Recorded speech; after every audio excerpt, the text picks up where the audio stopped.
Welcome to Positive Atheism English channel. Today in our program, Leaves from Gora's Life, written by Dr. Sharma Marla, West Germany.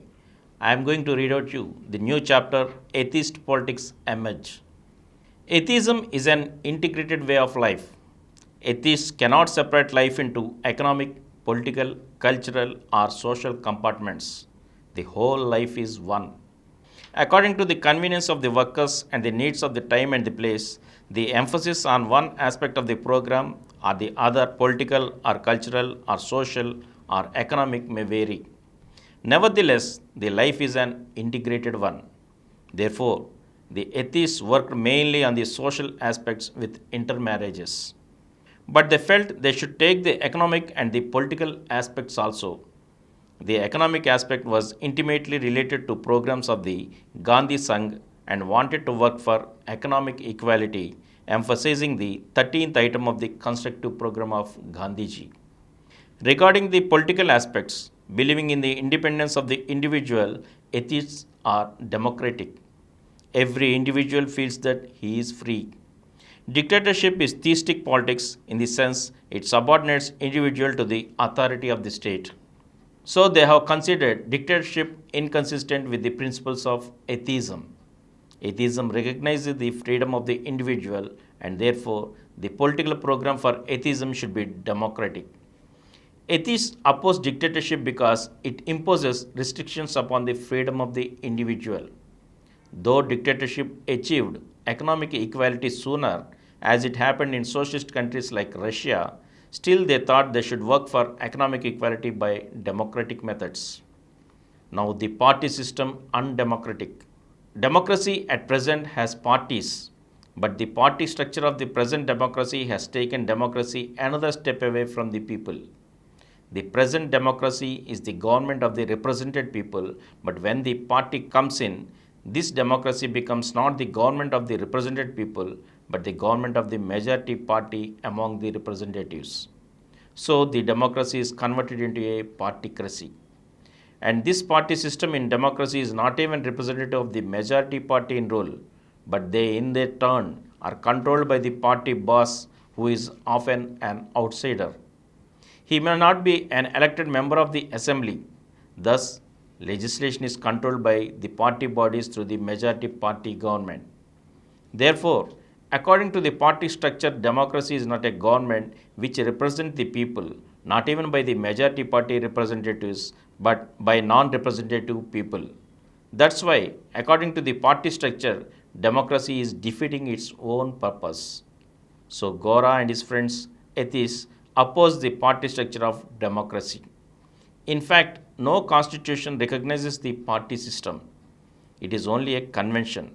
Atheists oppose the party labels of the representatives of the people.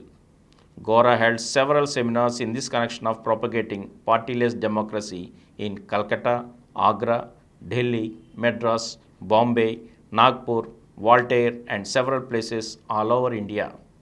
And there, Gora could enroll some sympathy for partyless democracy. Now, to put into practice in 1952, which was the first general election in India after winning freedom, Gora contested for a seat in parliament on this program of partyless democracy. Another friend of him, an atheist, Mr. Ravi, also contested for another seat. They contested in two different constituencies with this partyless program.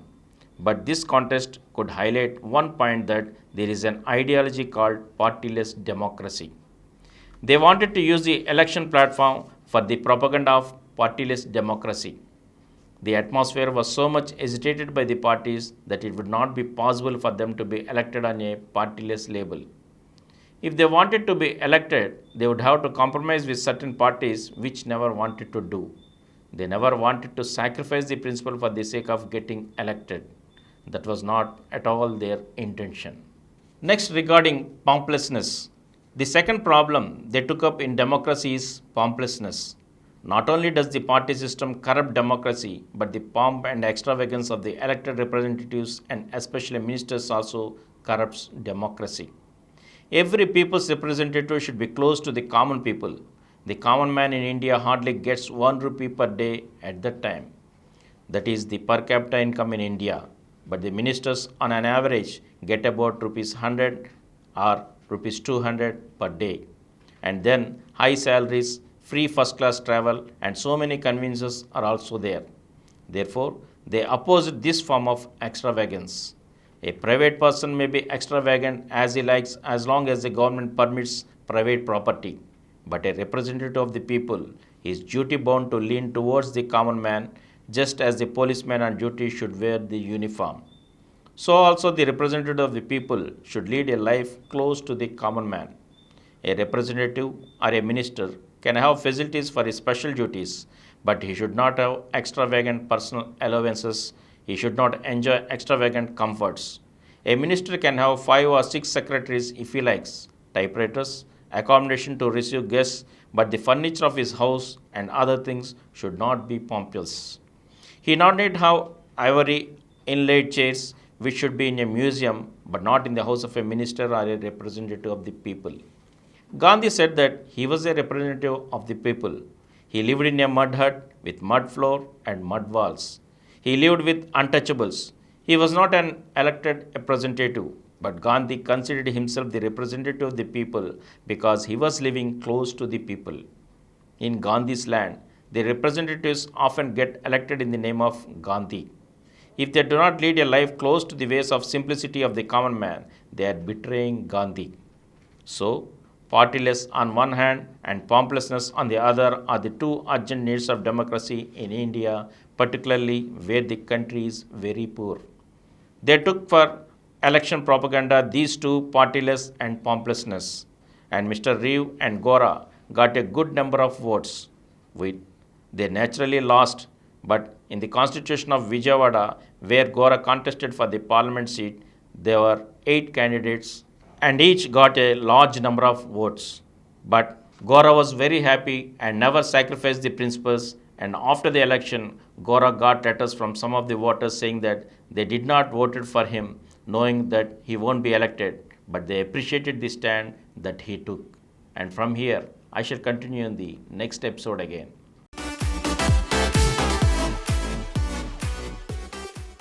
For more videos, please subscribe to our Positive Atheism English channel presented by Dr. Samaram Multi-Channel Network, which has more than 18 crore views, and click the bell icon for notification of our new videos.